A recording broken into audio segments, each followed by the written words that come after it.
wrapped up with superheroes. When I was a boy, I went to the movie almost every Saturday. It cost a dime. Can you believe that? And I watched Roy Rogers and Gene Autry, and they had a cowboy there most of you never heard of, Whip LaRue. Anybody ever heard of Whip LaRue? I mean, this is a special group. Whip LaRue had that whip, and he was a cowboy, and he would shoot them or whip the gun out of their hands, and so I made me a whip. I worked for weeks trying to be like Whip LaRue, some superhero. And Superman came out, and Captain Marvel came out, and Batman and Robin, and they keep coming out all these years. We like superheroes. And perhaps the one that stands out most in the secular world would be 007, James Bond, License to Kill, Beretta, shaken and not stirred.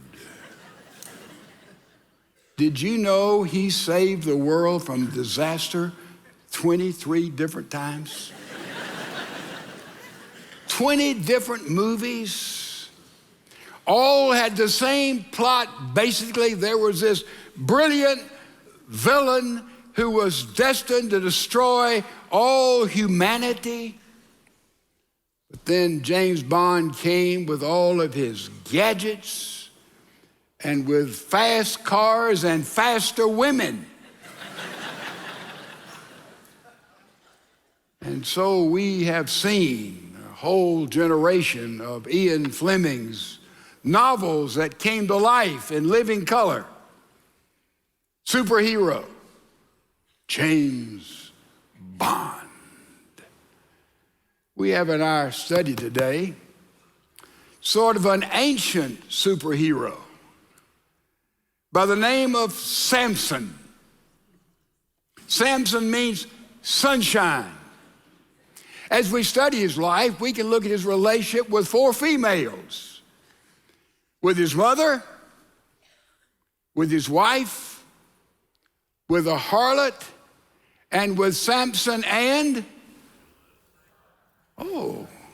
Samson and those 4 females will give us a good way to understand the life of Samson. First of all, Samson and his mother. Can anybody tell me his mother's name? Interesting. We don't know her name. Everybody gets an A+. But 13 times she's referred to in chapter 13 and a couple of verses in chapter 14 as Manoah's wife, Samson's mom, or the woman. But look at the story here. Chapter 13. Now the sons of Israel again did evil in the sight of the Lord. Have we seen this picture before? And the sons of Israel did evil in the sight of the Lord. Right? We've heard that over and over again. Verse 2, there was a certain man of Zorah and the family of the Danites.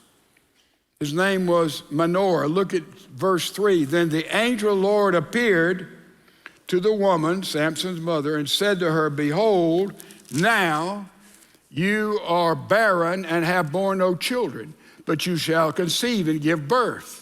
Now therefore be careful not to drink wine or strong drink, nor eat any unclean thing. For behold, you shall conceive and give birth to a son, and no razor shall come upon his head.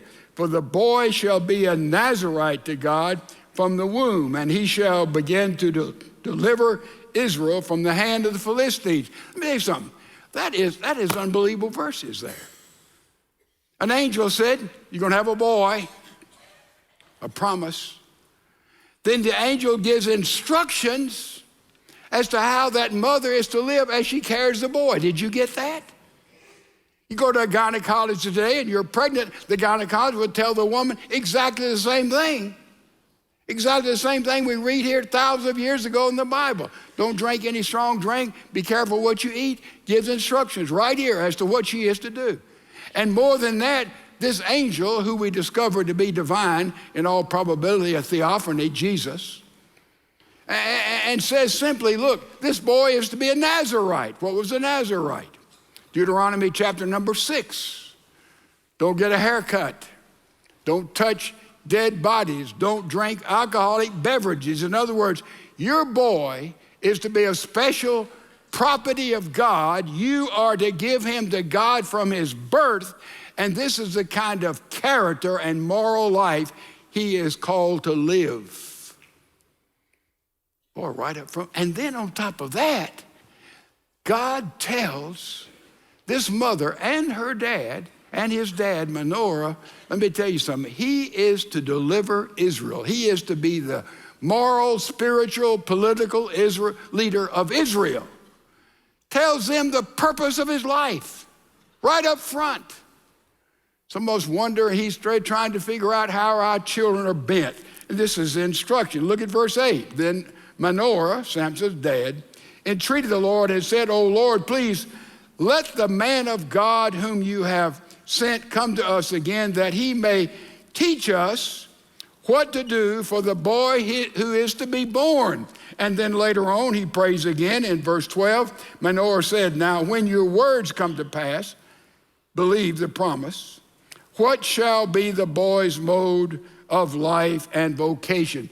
What's he doing? Here is a father praying for a boy that had not yet been conceived, saying, "God, tell me how he is bent, what his inclination will be. Tell me how to bring him up. Tell me how to love him. Tell me how to counsel him. Tell me how to mentor him."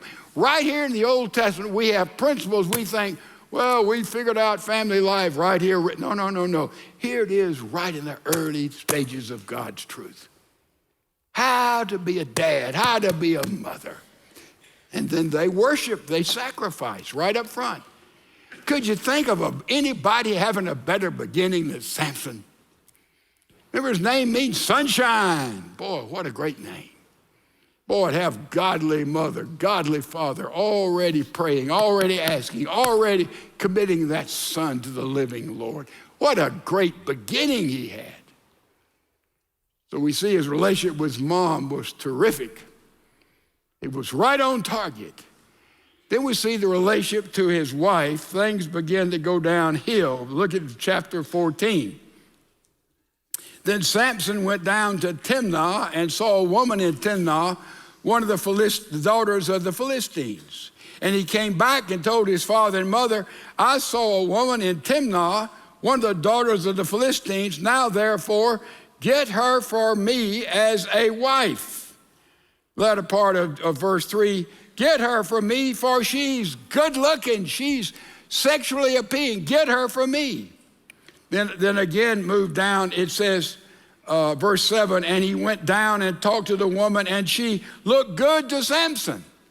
Samson saw this Philistine gal and said, "Man, she's a knockout. I've never seen anybody like that. That's who I want for my wife." Let me tell you something. You marry on the basis of just external appearance. And look out. Look out. Manoah, Samson's dad, said, "Is not there an Israeli girl who could attract you? Is not there one of the Jewish girls?" He was saying, you're marrying somebody who's going in a different direction, has a different worldview, makes a decision about what's right and wrong in a totally different venue of what you've been taught. And let me tell you, he was saying your marriage in the beginning has great, great difficulty. Let me tell you something. That's true today. Now, unequally yoked, sometimes it works out, but I can tell you most of the time it does not, because you've got two backgrounds, two cultures, two different gods entirely coming together and trying to be one. And that's one reason we have so many disastrous divorces, in which half of those here today married have been through a divorce. That's our culture, because somehow, some way, we married people who were going in another direction from the direction that we were taught and to go. That is the basic bottom line truth. I've experienced it in my own family, immediate family. So here we go. And they go down, the wedding is arranged. That's what parents did. And we see what happened. Samson goes down to the wedding party. By the way, you see the phrase here, went down, went down, went down. And you see the phrase, not knowing, not knowing, not knowing. When you go back and study this passage, you see went down, not knowing, not knowing. And that is almost a symbol, a story of downhill. When we start down, we plead ignorance. We start down, we are ignorant. We start down, we always end up lower than we thought we were going to go. This is what happened to Samson. Not only the way he killed a lion, interesting. Later on, the marriage is set, and it's a 7-day celebration. And they start having parties, and so his bride and her family, the Philistines, they invited some young men to come, 30 young Philistine men to come and celebrate with them. And Samson, always been the life of the party, always been on top of things. He said, let's have a little wager. And he said, I'll propose a riddle. If you get the riddle right, I'll give each one of you a change of clothes. If you don't, each one of you give me a change of clothes. Pretty considerable bet. And he proposed a riddle that says, out of the eater comes something to eat. Out of the strong comes something sweet. What am I talking about? What he was talking about was simply a lion he had killed on the way there months before, and now bees had got in there and produced honey. He was saying he was talking about a lion's carcass where there was honey. Out of the eater comes something to eat, out of the strong something sweet, and they couldn't figure it out. They didn't know what he was talking about. They were going to lose, so they went to his wife, as she's called. They're still in an engagement period, preparation for the wedding, 7 days, and says, if you don't tell us this riddle, we're going to burn you up and burn your family up. You see, when you get in a new family relationship and a new culture, they think differently from what you might think. Ladies and gentlemen, when you marry the whole family. If you hadn't figured that out, you haven't been married very long. Well, I don't know about your brother. You're marrying her brother too. Make no mistake about it. So Samson here, he is caught up in this deal, and finally the wife cries. It's for 7 days. The marriage was to be consummated, and she cries every day for 7 days. How do you like that in your wedding party? First day she cries, oh, if you don't tell me you don't love me, the answer to that riddle, no, these guys, they don't want to give their... And she cries for 7 straight days, folks. Listen, women, tears are deadly. Had an argument with your husband, and when you shed a tear, man, it's all over. You just won. But you may have lost by wasting your tears. But she cried every day until finally Samson says, okay, I got it. Here's the secret. He told her, and she went and told these 30 men, and they won the bet. And Samson said immediately, I don't know exactly what this verse means, but he said, if you hadn't plowed with my heifer, you would never have guessed. And that could have a lot of interpretation, but it means that my wife to be sold out to you. And then he goes and he gets violently angry, and he does an amazing thing. He goes and catches 300 foxes. 300 foxes. And this is harvest time in the Philistine world. They got all their crops out there, all the wheat. And he ties their tails together, and he puts a torch between the fox's tail and releases 300 foxes with torches on their tail all the way through the harvest of the Philistines. It destroys the wheat, the vegetables, everything they had. By the way, that's the first illustration of taillights in all of history. But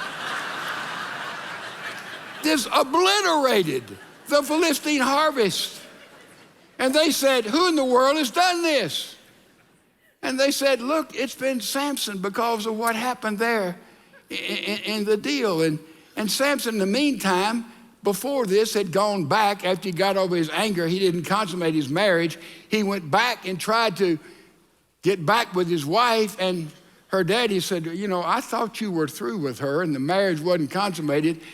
She now is married to the best man. And this is what led Samson to this deed. But when Samson went back later to try to get in a relation with his wife, he took with him a young goat to give to her. Now, guys, you're looking for creative gifts. I'm bringing you a goat, honey. In the Bible, it taught, And so that didn't work, and he kills another handful of them, and they get angry. Finally, he picks up the jawbone of a donkey and slays 1,000 of them. So that's what happened with his marriage, and then they ended up burning up his wife. Never would consummate it, and all of her family, because they got the Philistines in such a tough situation. What a story! Believe it or not, that a lot of people in contemporary marriages, I can tell stories almost as tragic and disastrous as that. The biggest decision you'll ever make outside of receiving Christ is when you say, I do. Here we see what happened to Samson. We see how this whole period of his life was governed by this. And now we see what else happened to Samson. Before we do that, I want you to look at the 20th verse of chapter 15.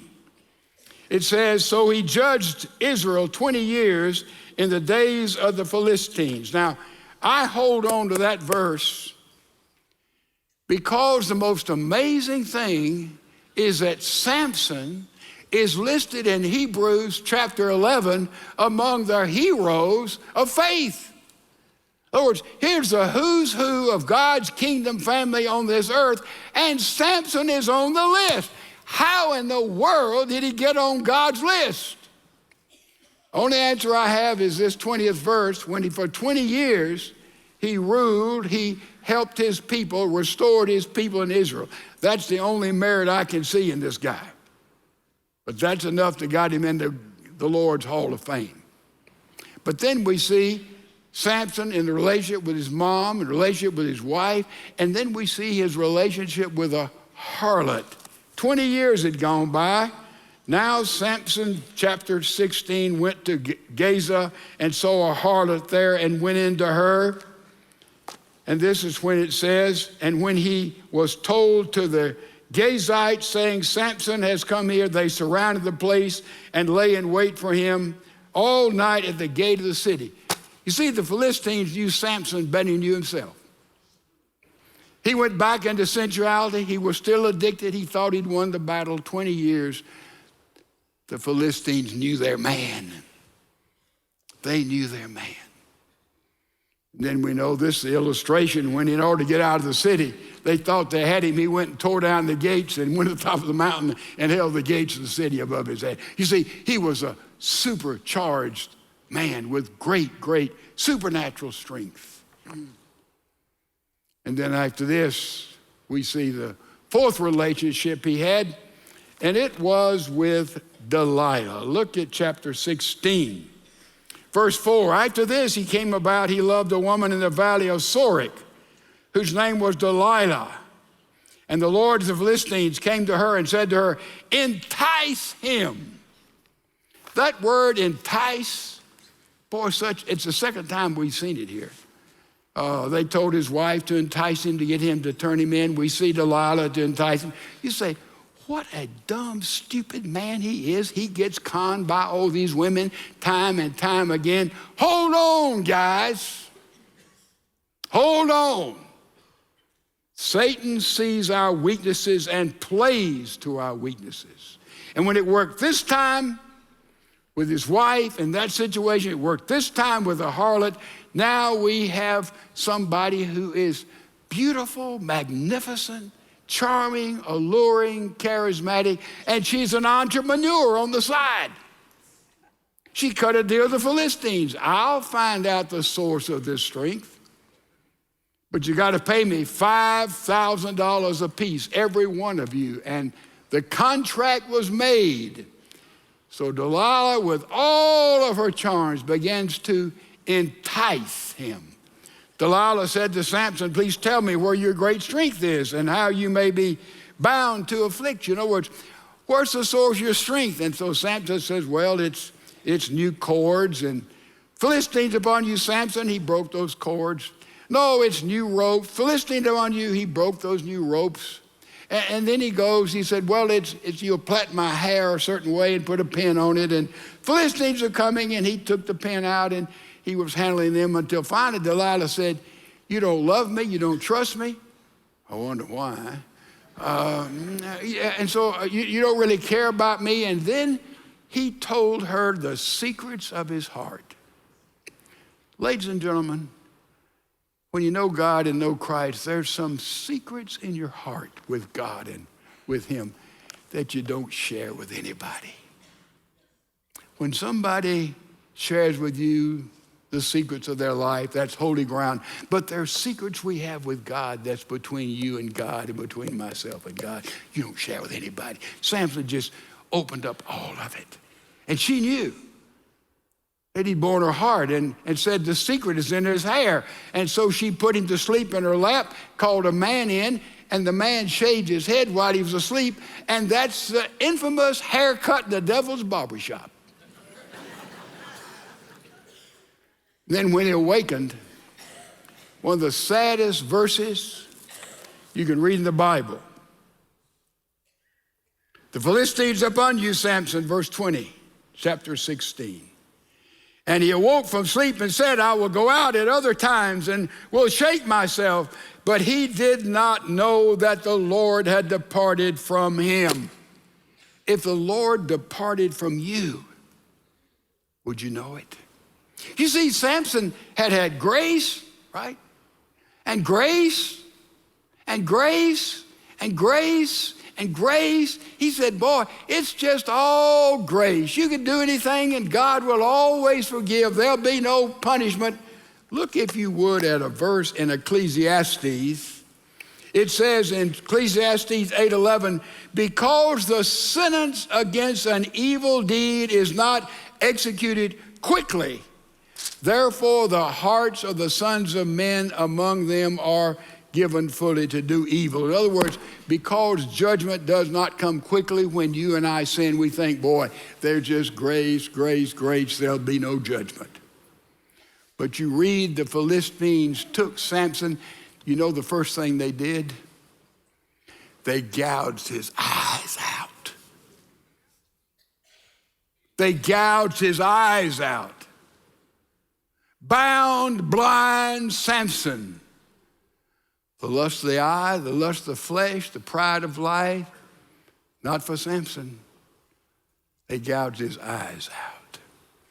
Now he's a grinder. He is pulling around, grinding the meal there. He is in prison. He is blind.